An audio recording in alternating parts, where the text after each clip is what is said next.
નમસ્કાર મિત્રો, 4K ગુજરાતી ચેનલમાં તમારું સ્વાગત છે। દેશ દુનિયાના અને ગુજરાતના તાજા મોટા અને સૌથી મહત્વના સમાચાર જાણીએ તે પહેલા ચેનલ પર નવા છો તો ચેનલને જરૂરથી સબસ્ક્રાઇબ।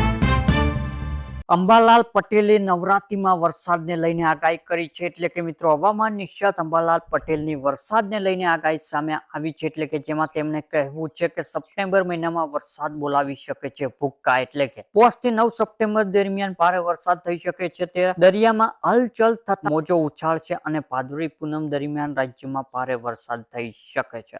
જે બંગાળની ખાડીમાં ઉપસાગરની વરસાદની નવી સિસ્ટમ બની છે। તે અંબાલાલ પટેલે નવરાત્રીમાં ગરમી સાથે વરસાદનો માહોલ રહેશે।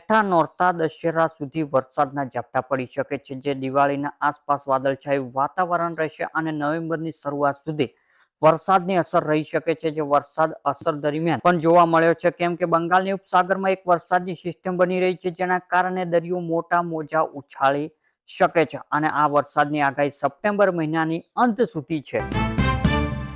ત્યારબાદના મહત્વના સમાચારની માહિતી મેળવીએ તો મિત્રો, સપ્ટેમ્બર મહિનાથી નવા નિયમો એટલે કે દર મહિને 1લી તારીખ ઘણા નિયમો બદલાય છે। જે 1 સપ્ટેમ્બરના રોજ કેટલાક નિયમો બદલાવા જઈ રહ્યા છે, જેની સીધી અસર તમારા પર પડી શકે છે। આ ફેરફાર એલપીજી કિંમતોને લઈને ક્રેડિટ કાર્ડ ચાર્જ સુધી ઘણા નિયમો સમાવેશ થાય છે। આ ફેરફાર તમારા દૈનિક જરૂરિયાત તેમજ તમારા કિસ્સાની અસર કરશે। આવી સ્થિતિમાં આ ફેરફાર વિશે જાણવું મહત્વનું છે। ચાલો જાણીએ આજથી શું બદલાઈ રહ્યું છે।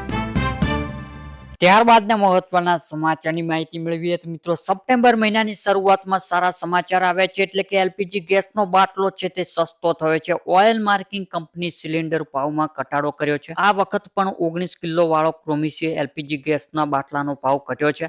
લેટેસ્ટ ભાવ બાદ હવે દિલ્હીના ક્રોમિસી ગેસ સિલિન્ડરનો ભાવ ઘટીને 1580 રૂપિયા થયો છે। આ અગાઉ ઓગસ્ટ મહિનામાં પણ તેના ભાવ પણ ઘટાડો થયો હતો। જે ઘરેલું ગેસ સિલિન્ડર ભાવમાં કોઈ ફેરફાર થયો નથી। નવા ભાવ આજથી લાગુ થઈ ગયા છે। ત્યારબાદના મહત્વના સમાચારની માહિતી મેળવીએ તો મિત્રો, ક્રેડિટ કાર્ડ સંબંધી નિયમો એટલે કે એસબીઆઈ પસંદગીનો કાર્ડ માટેના નિયમો કેટલા ફેરફાર કર્યા છે। આ ફેરફાર આજથી એટલે કે 1 સપ્ટેમ્બર 2025 થી અમલમાં આવશે। આ નિયમ હેઠળ કેટલાક કાર્ડ માટે રિવોર્ડ પોઈન્ટમાં નિયમો સુધારો કરવામાં આવ્યો છે। જે લોકો પાસે આ કાર્ડ તેઓ ડિજિટલ ગેમિંગ અને સરકારી વેબસાઇટ પરના ટ્રાન્ઝેક્શન સંબંધી ખર્ચ પર કોઈ રિવોર્ડ પોઈન્ટ મેળવી શકશે નહીં। ત્યારબાદના મહત્વના સમાચારની માહિતી મેળવીએ તો મિત્રો, ચાંદી માટે ફરજિયાત ટોલ માર્કિંગ એટલે કે સરકાર ચાંદી માટે ફરજિયાત ટોલ માર્કિંગ રજૂ કરવા જઈ રહી છે। આનાથી પારદર્શિતા વધશે, પરંતુ કિંમતો પર અસર થઈ શકે છે। તેના હેતુ ચાંદી બજારમાં શુદ્ધ અને કિંમતોમાં એકરૂપતા લાવવાનો છે। આનાથી વિશ્વસનીયતા વધશે।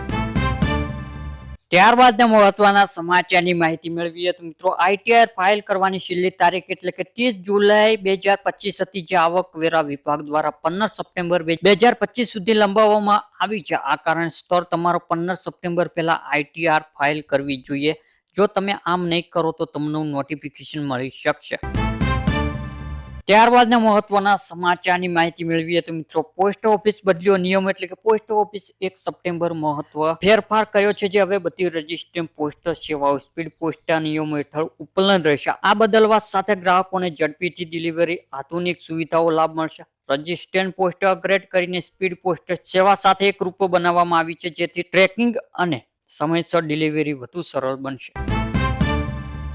ત્યારબાદના મહત્વના સમાચારની માહિતી મેળવીએ તો મિત્રો, રેશન કાર્ડ ધારકો માટે સરકારનો મોટો નિર્ણય એટલે કે ભારત સરકાર દેશમાં લોકો માટે ઘણી યોજના ચલાવે છે। તેમાંથી સરકાર વિવિધ પ્રકારના લોકો માટે વિવિધ યોજના લાવી છે। આમાંથી મોટા ભાગના યોજના ગરીબ અને જરૂરિયાતમંદ લોકો માટે। કેન્દ્ર સરકાર ગરીબોને મફત રેશન આપે છે। સરકાર તમામ રેશન કાર્ડ ધારકોને મફત રેશન યોજના હેઠળ રેશન પૂરું પાડે છે, પરંતુ હવે તેમાં મોટો ફેરફાર થયો છે। ભારત સરકાર મફત રેશન યોજના હેઠળ 90 કરોડ લોકોને મફત રેશન આપવામાં આવે છે, જેમાં પડેલા લોકોને મફત ચોખા આપવામાં આવતા હતા, પરંતુ હવે સરકારનો નવો નિર્ણય મફત ચોખા મળવાનું બંધ થઈ જશે। હવે સરકાર રેશન કાર્ડ ધારકોને મફત ચોખાના બદલે 9 જરૂરી વસ્તુઓ આપવામાં આવશે। આ વસ્તુઓ ઘઉં, કઠોળ, ચણા, ખાંડ, મીઠું, સરસિયાનું તેલ, લોટ, સોયાબીન અને મસાલાનો સમાવેશ થાય છે। સરકાર આ નિર્ણયથી લોકોને સ્વસ્થ સુધારવા અને તેમનો ખોરાક પોષણ સ્તર વધારવા માટે લીધો છે। આનાથી લોકોની જીવનની ગુણવત્તા પણ સુધાર થશે। ત્યારબાદના મહત્વના સમાચારની માહિતી મેળવીએ તો મિત્રો છેલ્લા 3 વર્ષથી ભારત રશિયા પાસેથી સસ્તા ભાવે ક્રૂડ ઓઇલ ખરીદી રહ્યું છે, પરંતુ તેનો લાભ સામાન્ય નાગરિકોને મળ્યો નથી. આ સસ્તા તેલનો 65% ફાયદો રિલાયન્સ અને ઇન્ડિયન ઓઇલ જેવી કંપનીઓ મળ્યો છે, જ્યારે સરકાર 35% ફાયદો થયો છે. જે કેન્દ્ર અને રાજ્યના સરકાર પેટ્રોલ ડીઝલ પર અનુક્રમે 46% અને 42% ટેક્સ વસૂલે છે. પરિણામે કંપનીઓ અને સરકારની તિજોરી ભરાઈ રહી છે. ત્યારબાદના મહત્વના સમાચારની માહિતી મેળવીએ તો મિત્રો ખેડૂતોને 40,000 થી 60,000 રૂપિયાની સહાય એટલે કે ભારત સરકાર પશુપાલન કરતા ખેડૂતો માટે પશુ કિસાન ક્રેડિટ કાર્ડ લોન્ચ કર્યું છે. આ યોજના પહેલાથી જ ચાલી રહી છે, જે પશુપાલન કરતા ખેડૂતોને આ કાર્ડ દ્વારા 5 લાખ રૂપિયા સુધીની લોન લઈ શકશે. પહેલા 3 લાખ મળતી હતી. સાથે આ ક્રેડિટ કાર્ડ મદદથી ભેંસ ઠીટ 60,249 રૂપિયા, ગાય ઠીટ 40,783 રૂપિયા, ચિકન ઠીટ 720 રૂપિયા અને કેટાને બકરી 4,063 રૂપિયાની લોન મળશે. આ કાર્ડ પર 1.6 લાખ રૂપિયા સુધીની લોન માટે કોઈ ગેરંટી જરૂરી નથી. નાણાકીય સંસ્થા અથવા તો બેંક 7% દરે લોન આપે છે, જેમાં કેન્દ્ર સરકાર દ્વારા લોન પર 3% રિબેટ આપવામાં આવશે. આમ તો ખેડૂતોને 4% દરે લોન આપવામાં આવે છે, જે લોનથી રકમ અને વ્યાજ 5 વર્ષમાં ભરપાઈ કરવાનું હોય છે. ત્યારબાદના મહત્વના સમાચારની માહિતી મેળવીએ તો મિત્રો ખેડૂતો માટે